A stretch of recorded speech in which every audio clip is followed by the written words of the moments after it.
جس محفل کو اصالہ ثواب کی نیت سے منعقد کیا گیا ہے، دعائے مغفرت کی غرض سے منعقد کیا گیا ہے، اللہ رب العزت الحاج خان نظر عباس خان سیال کی والدہ محترمہ کی بخشش فرمائے، آمین ان کی قبر کو منور فرمائے، آمین ان کی روح کو، ان کے جسم کو حرب و راحت اور سکون نصیب فرمائے جس کا حضور نے اس امت کے ساتھ وعدہ فرمایا۔ اور حاجی حق نواز سیال صاحب، حاجی ولی محمد سیال صاحب، حاجی علی محمد سیال صاحب، حاجی محمد اقبال سیال صاحب، حاجی محمد ظفر سیال صاحب سمیت دیگر جتنے لواحقین ہیں، پسماندگان ہیں، سوگواران ہیں، اللہ سب کو صبر جمیل نصیب فرمائے۔ صبر پر جس اجر کا اللہ اور اللہ کے رسول نے اس امت کے ساتھ وعدہ فرمایا ہے، اللہ وہ اجر بھی نصیب فرمائے۔ سامعین محترم، مجھ سے پہلے خطیب اہل سنت مجاہد اسلام حضرت مولانا مفتی محمد عمر حیدری صاحب قرآن و سنت کی روشنی میں والدین کے حقوق پر گفتگو فرما رہے تھے۔ اللہ پاک ان سمیت تمام علماء کا آنا، آپ کا آنا، اس فقیر کا آنا اپنی بارگاہ میں قبول فرمائے۔ سامعین محترم، اللہ رب العزت نے حضور سرور کونین سیدی و مرشدی حضرت محمد مصطفیٰ علیہ الصلوۃ والتسلیم کو اس کائنات میں مینارہ نور بنا کے بھیجا۔ آپ علیہ الصلوۃ والتسلیم کو ہدایت کا خزانہ بنا کے بھیجا۔ آپ علیہ الصلوۃ والتسلیم کو نبیوں کا امام بنا کر بھیجا، رسولوں کا سالار بنا کے بھیجا، پیغمبروں کا سلطان بنا کے بھیجا، اور آقا نامدار حضور پر نور سیدی و مرشدی حضرت محمد مصطفیٰ علیہ الصلوۃ والتسلیم کو اللہ نے جو کچھ بھی دیا کائنات میں اتنا پھر کسی اور کو نہیں دیا۔ اسم سے لے کے جسم تک، سر سے لے کے قدمین تک، زمانے سے لے کے حرمین تک، سینے سے لے کے مدینے تک، آپ علیہ السلام کی ذات بھی اعلیٰ ہے، حضور کی بات بھی اعلیٰ ہے، حضور کی سیرت بھی اعلیٰ ہے، حضور کی صورت بھی اعلیٰ ہے، حضور کی ولادت بھی اعلیٰ ہے، آقا کی بعثت بھی اعلیٰ ہے، حضور کی نبوت بھی اعلیٰ ہے، آقا نامدار حضور صلی اللہ علیہ وآلہ وسلم کی ذات بھی اعلیٰ ہے، حضور کے معجزات بھی اعلیٰ ہے۔ ہر اعتبار سے بے مثل، بے مثال، با کمال بنا کے حضور علیہ الصلوۃ والتسلیم کو بھیجا۔ اور یہ عقیدہ ایمانیات میں سے ہے کہ اللہ کے بعد اس کائنات میں سب سے اونچی ذات محمد رسول اللہ کی ہے۔ جو عزت، جو عظمت، جو رفعت، جو شان، جو بلندی، جو مقام اللہ نے حضور کو دیا ہے، یہ کسی اور کے نصیب میں نہیں آیا۔ اسی لیے اس فقیر کا موقف یہ ہے کہ اے میرے رب، ہم حضور کو اتنا مانتے ہیں جتنا تو بنوانا چاہتا ہے، اور حضور کو ایسے مانتے ہیں جیسے تو بنوانا چاہتا ہے۔ ہماری کیا حیثیت کہ ہم حضور کا مقام متعین کریں؟ ہماری کیا اوقات کہ ہم حضور کے لیے مقام کا تعین کریں؟ رب محمد کی قسم، باہر نہ تھا، بار نہ تھا، خشک نہ تھا، تر نہ تھا، سما نہ تھا، سمک نہ تھی، نہ چرند تھے، نہ پرند تھے، نہ نباتات تھے، نہ جمادات تھے، کچھ بھی نہیں تھا، نہ عرش تھا نہ فرش تھا، اللہ حضور کے لیے ورفعنا لک ذکرک کا فیصلہ کر چکا تھا۔ اللہ اکبر، سبحان اللہ۔ مولوی کون ہوتا ہے جو متعین کرے کہ حضور کیا ہے؟ اس مولوی کو جو عزت ملی ہے یہ بھی حضور کے نالین کا صدقہ ہے، حضور علیہ السلام کی برکت ہے۔ چہرے بچ گئے حضور کی وجہ سے، نسلیں بچ گئی حضور کی وجہ سے، شکلیں بچ گئی حضور کی وجہ سے، بارش برس رہی حضور کی وجہ سے، سبزہ اگ رہا حضور کی وجہ سے، ندیاں بہ رہی حضور کی وجہ سے، وادیاں لہلہا رہی حضور کی وجہ سے، پرندے چہچہا رہے حضور کی وجہ سے، کائنات میں ترانے بلا رہے حضور کی وجہ سے، ستارے چمک رہے حضور کی وجہ سے، سورج دمک رہا حضور کی وجہ سے، سانسیں چل رہی حضور کی وجہ سے، خوشی اور غموں کا تسلسل حضور کی وجہ سے، پاپا کو عزت ملی ہے وہ بھی حضور کی وجہ سے۔ ورنہ کعبہ ایک بت خانہ تھا، بت رکھے ہوئے تھے 1 2 3 360 بت۔ کعبے کو بتوں سے نجات ملی ہے حضور کے قدمین کی برکت سے۔ کعبہ کو قبلہ بنایا گیا حضور کی وجہ سے۔ ہم کون ہوتے کہ ہم متعین کریں کہ حضور کیا ہوں گے؟ نہیں نہیں، اے میرے رب تو نے حضور کو جتنا بنایا ہم ایمان رکھتے ہیں، جیسا بنایا ہم ایمان رکھتے ہیں۔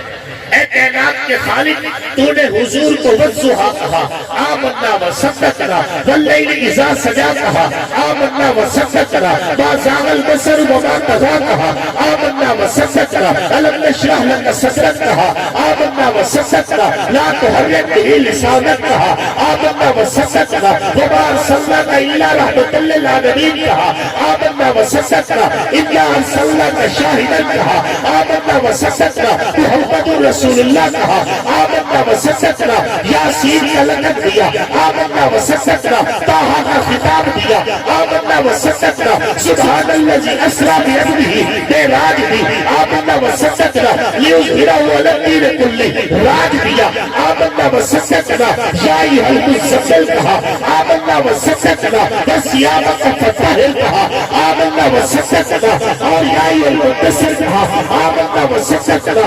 اے کائنات کے خالق، نبی کے زمانے کو، نبی کے گھرانے کو، نبی کے قرآن کو، نبی کے زمانے اور گھرانے اور گھرانے کو بھی اگر تو نے قرآن بنایا تو آمنا وصدقنا۔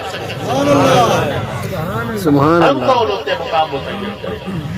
مقام تو ازل کے فیصلے اللہ متعین کر چکا ہے۔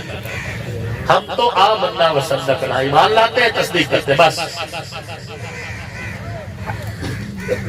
اے کائنات کے خالق اور مالک تو نے حضور کو جو کچھ دیا بے مثال دیا۔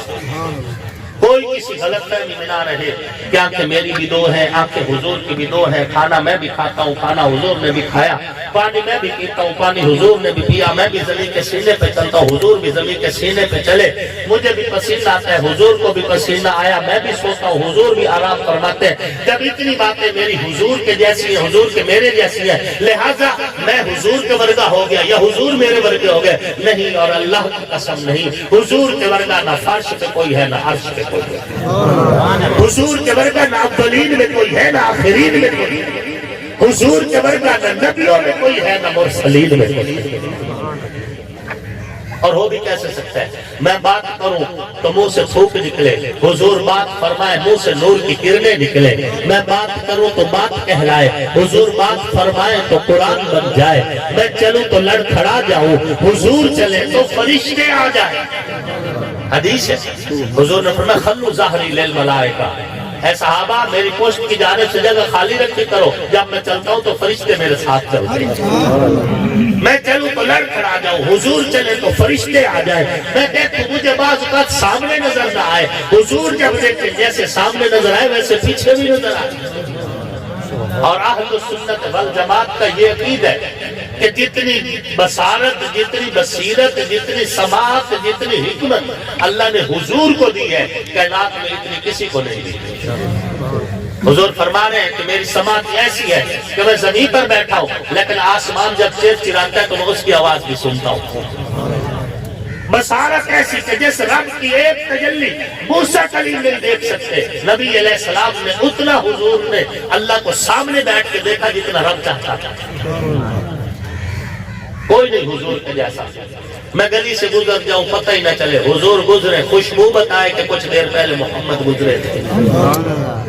میں انگلی کا اشارہ کروں تو کوا بھی نہ اٹھے، حضور انگلی کا اشارہ کرے چاند سینہ کھول کے 2 ٹکڑوں میں تقسیم ہو جائے۔ میں سو جاؤں دل بھی غافل آنکھ بھی غافل، حضور آرام فرمائے آنکھ تو بند ہو لیکن دل جاگتا رہ جائے۔ مجھے پسینہ آئے دنیا نفرت کرے، حضور کو پسینہ آئے دنیا شیشی میں بند کر کے بیٹیوں کو جہیز ملے۔ کون ہے حضور کے جیسا؟ اے رسول امین خاتم المرسلین، تجھ سا کوئی نہیں، تجھ سا کوئی نہیں، ہے عقیدہ یہ اپنا بس صدق و یقین، تجھ سا کوئی نہیں، تجھ سا کوئی نہیں، دست قدرت سے ایسا بنایا تجھے، جملہ اوصاف سے پھر سجایا تجھے، اے ازل کے حسین، اے ابد کے حسین، تجھ سا کوئی نہیں، تجھ سا کوئی نہیں، کوئی بتلائے کیسے سراپا لکھو، کوئی ہے وہ کہ جس کو میں تجھ سا کہوں، توبہ توبہ نہیں، توبہ توبہ نہیں، تجھ سا کوئی نہیں، تجھ سا کوئی نہیں۔ اور حضرت خان محمد قمطر رحمت اللہ علیہ فرماتے ہیں حسینہ جمیلہ کا منہ موڑ دیتا، محمد بڑا رب قلم توڑ دیتا۔ حضور صلی اللہ علیہ وآلہ وسلم کی ذات، اور جس طرح حضور کی ذات اعلیٰ ہے اس طرح حضور کی نسبت بھی اعلیٰ ہے، حضور کی نسبت بھی اعلیٰ ہے۔ حضور کی نسبت حضور کے زمانے کو ملی تو حضور کا زمانہ اعلیٰ، حضور کی نسبت حضور کے یرانے کو ملی تو حضور کا یرانہ بھی اعلیٰ۔ ایک مسلمان ہونے کی حیثیت سے حضور کے یرانے کو بھی سلام ہے، حضور کے گھرانے کو بھی سلام ہے۔ خلیفہ خلافت سیدنا ابوبکر صدیق رضی اللہ عنہ کی الف سے لے کر مولا کائنات امیر المؤمنین مولا علی کرم اللہ وجہہ کی یاد تک نبی کے یرانے کو بھی سلام ہے، نبی کے گھرانے کو بھی سلام ہے۔ حضرت ابوبکر صدیق رضی اللہ عنہ سے ان کی صاحبزادی سیدہ عائشہ صدیقہ سلام اللہ علیہ نے پوچھا، ابا جان آپ خلیفہ وقت ہیں، جب آپ لوگوں میں بیٹھتے ہیں سارے لوگ آپ کا چہرہ دیکھتے ہیں، آپ علی کا چہرہ دیکھتے ہیں، اس میں راز کیا ہے؟ حضرت ابوبکر صدیق رضی اللہ عنہ فرمایا بیٹا میں نے حضور صلی اللہ علیہ وآلہ وسلم سے سنا تھا کہ علی کا چہرہ دیکھنا بھی عبادت ہے، میں ابوبکر علی کا چہرہ عبادت کی نیت سے دیکھتا ہوں۔ اور ادھر حضرت ابوبکر صدیق کے بارے میں حضرت علی سے ان کے بیٹے نے پوچھا، سیدنا امام محمد ابن حنفیہ نے، بخاری شریف کی روایت ہے، ابا جان ای اللہ سے خیر بعد رسول اللہ ہے، رسول اللہ علیہ الصلوۃ والتسلیم کے بعد لوگوں میں سب سے افضل کون ہے؟ حضرت علی نے فرمایا ابوبکر، ابوبکر امت میں سب سے افضل ہے، حضرت علی فرما رہے ہیں۔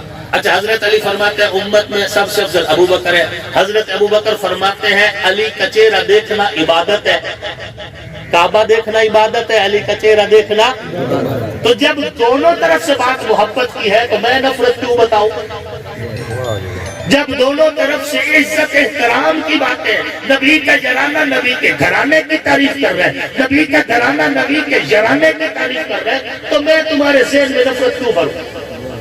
میری ڈیوٹی ہے 8 سال میں نے جو مدرسے میں پڑھا ہے میں وہی بتاؤں جو میں نے پڑھا ہے، اور وہ یہی ہے کہ نبی کے یرانے کو بھی سلام کرتے رہنا، نبی کے گھرانے کو بھی سلام کرتے رہنا۔ اور جس علی کو حضور اپنی بیٹی کا رشتہ دے اور بیٹی کی فاطمہ الزہرا ہو سلام اللہ علیہ، کہ قیامت والے دن اعلان ہوگا یا اہل الجمع والحشر، اے حشر کے میدان میں اکٹھے ہونے والے لوگوں، نکسوا رؤوسکم سر جھکا لو، غضوا ابصارکم نظریں بھی جھکا لو، حتی تمر فاطمہ بنت محمد، جب تک نبی کی بیٹی فاطمہ گزر نہیں جاتی نہ کسی نبی کو نظر اٹھانے کی اجازت ہے نہ کسی ولی کو نظر اٹھانے کی اجازت ہے۔ جس علی کو حضور اپنی بیٹی کا رشتہ دے، جس علی کو حضور اپنا پیر کہے، میں اس علی کو اپنا پیر کہتا ہوں۔ میرے ایمان کی بنیاد ہے حضرت علی، میرے ایمان کے ضامن ہے حضرت علی۔ حضور نے فرمایا لا یحبک الا مؤمن ولا یبغضک الا منافق، اے علی جو تجھ سے پیار کرتا ہے مومن ہے اور جو تجھ سے نفرت کرتا ہے منافق ہے۔